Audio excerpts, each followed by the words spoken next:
Hola, soy Camila Esquivel. Hola, soy Sofía Cáceres. Hola, soy Claudia Bocasi. Hola, soy María Flores. El periodo entre 1975 y 1992 en Perú estuvo marcado por una combinación de problemas tanto económicos, políticos y sociales, incluyendo una hiperinflación, un conflicto armado interno, una instabilidad política y un desplazamiento de la población.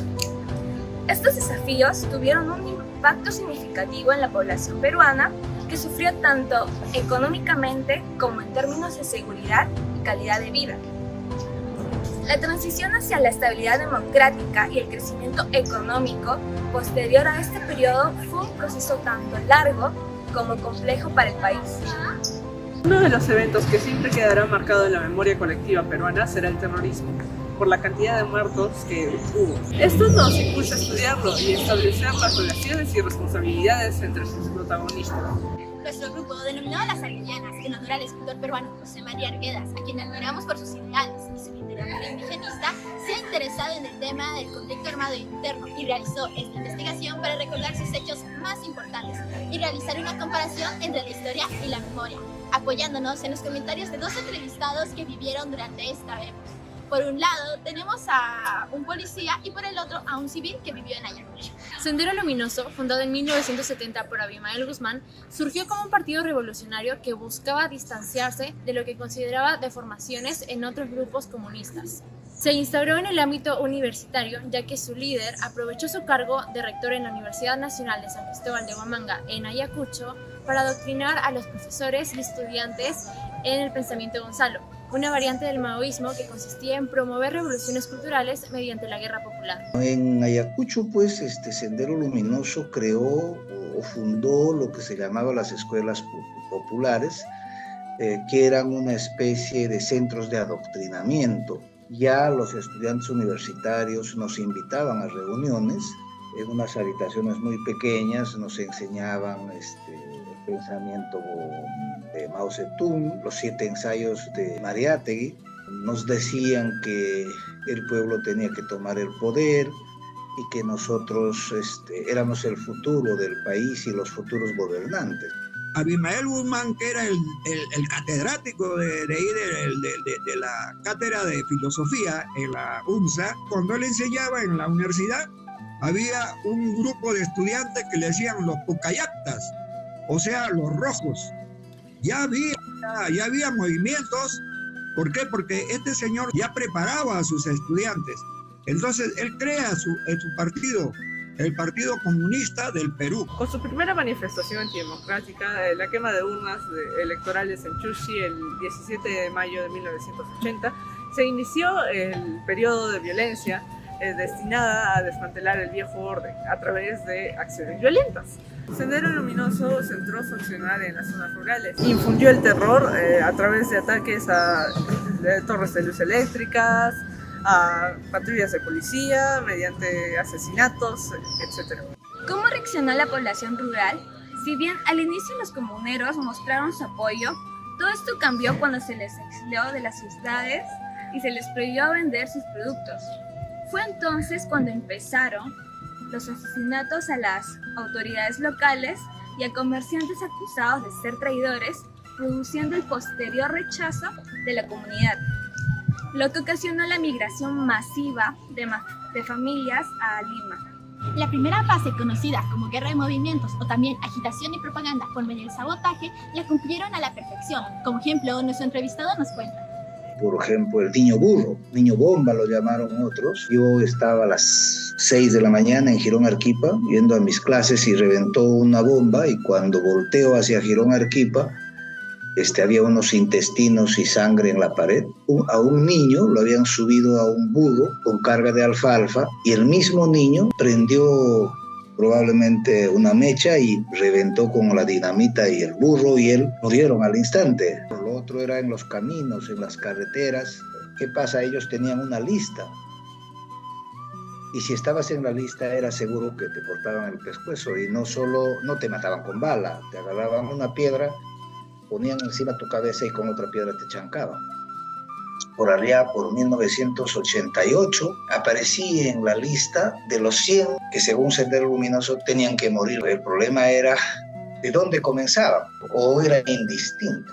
Y fue bien difícil, ¿no? O sea, uno trabajaba en la oficina, pero estabas alerta a que cualquier rato podía ingresar alguien y ponerte un tiro. Después del inicio de las acciones violentas del Sendero Luminoso, las primeras acciones que el Estado tomó fue enviar a las fuerzas policiales a combatir al terrorismo. Los envió a patrullar las calles y a intentar neutralizar a los terroristas, aunque eso no funcionó. Vamos a ver por qué en la siguiente entrevista.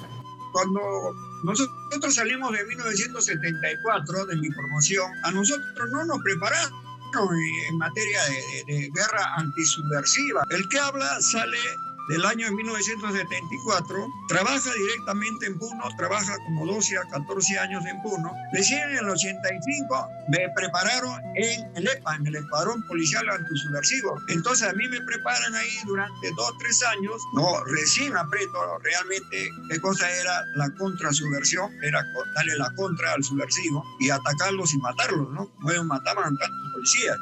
El problema siempre ha sido la logística, el armamento, las municiones, uniforme.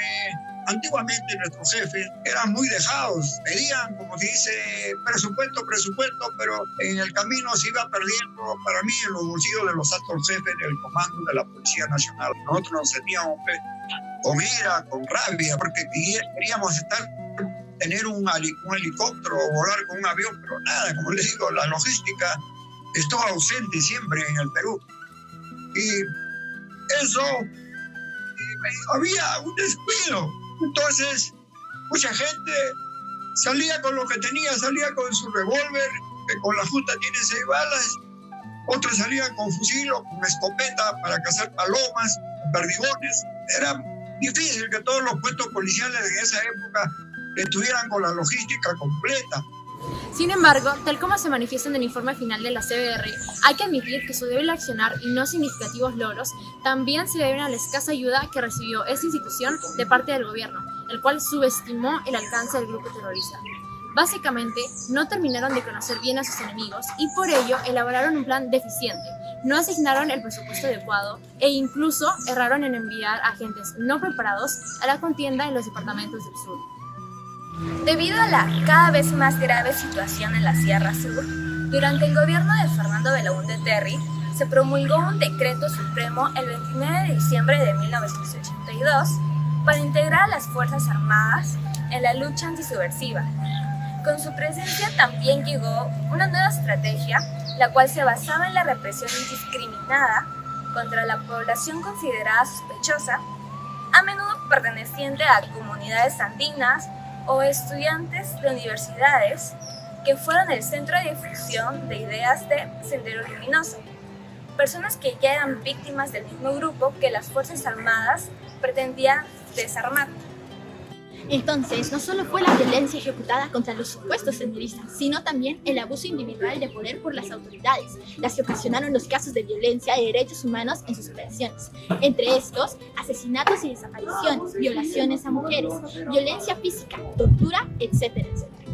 Al observar los actos cometidos durante estos primeros años, se puede observar la fijación que había de eliminar a simpatizantes de las ideas de los grupos terroristas, mas no a los mismos militares.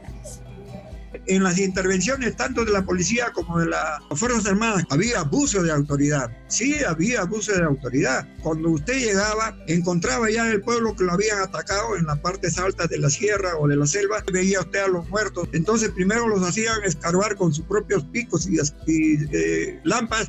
Les hacían escarbar un hueco, una zanja. Y ahí mismo le decían, ya terminaron, ahora sí, entren ahí. Ya, sáquenla, déjenla acá, boten las lámparas, los picos.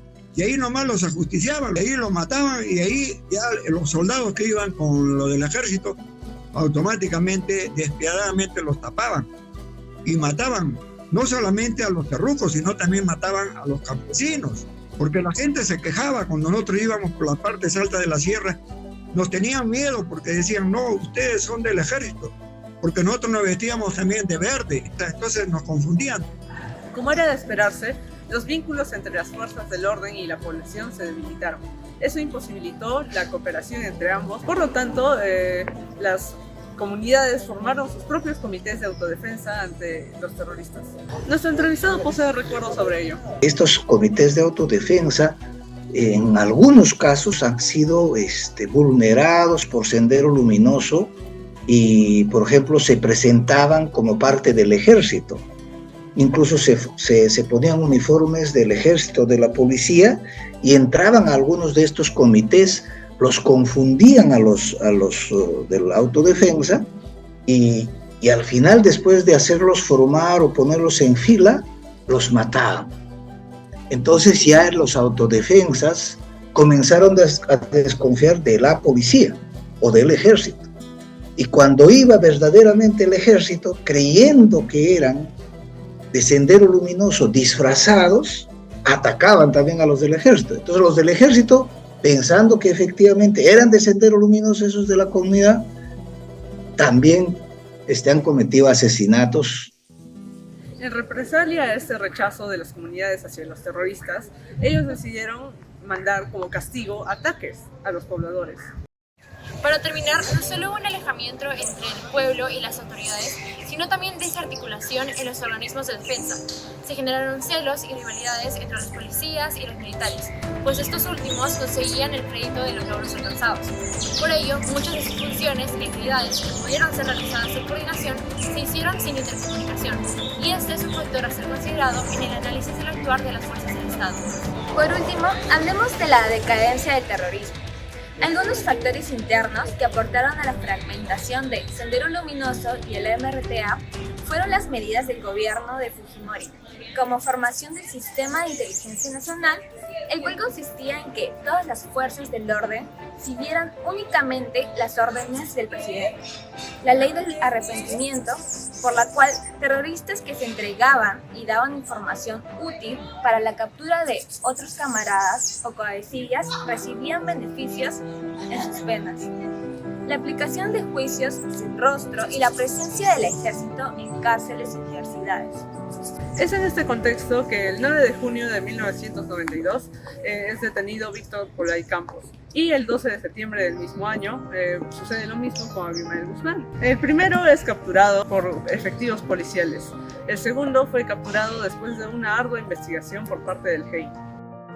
La captura y encarcelamiento de ambos líderes terroristas desestabilizó a sus respectivas organizaciones. Ello facilitó la captura de más cabecillas. Sin embargo, si bien las acciones violentas se vieron reducidas en cierto grado, seguían existiendo en todo el territorio peruano. Como ejemplo, podemos mencionar la famosa toma de la Embajada de Japón, la cual fue resuelta con la Operación Chavín de Huanta, que, bajo órdenes de Fujimori, terminó en la ejecución extrajudicial de varios terroristas. La violencia en zonas altoandinas del mismo modo continuó. Tras la caída de Fujimori y la toma de mando de Valentín Paniagua en 2001, se creó la Comisión de la Verdad y Reconciliación, y en el 2003 se presentaría el informe final en el que se analizó el contexto político y social antes, durante y después de las acciones más importantes de los grupos terroristas. Buscaba esclarecer los hechos y buscar responsabilidades, y brindar recomendaciones de reformas al Estado peruano. Su principal fin, que el terrorismo no se repita. Una gran parte de la investigación llevada a cabo por el CBR se basó en los testimonios personales de quienes vivieron el terrorismo en carne propia. Sin embargo, es de confiar la memoria personal. A lo largo de este video hemos visto el testimonio de dos personas de dos sectores diferentes de la población durante este periodo. En algunas ocasiones, sus ideas coincidían con nuestra investigación, en otras no. Pero no por ello tenemos que dejar de creerles. Al fin y al cabo, ellos estuvieron ahí y nosotros no.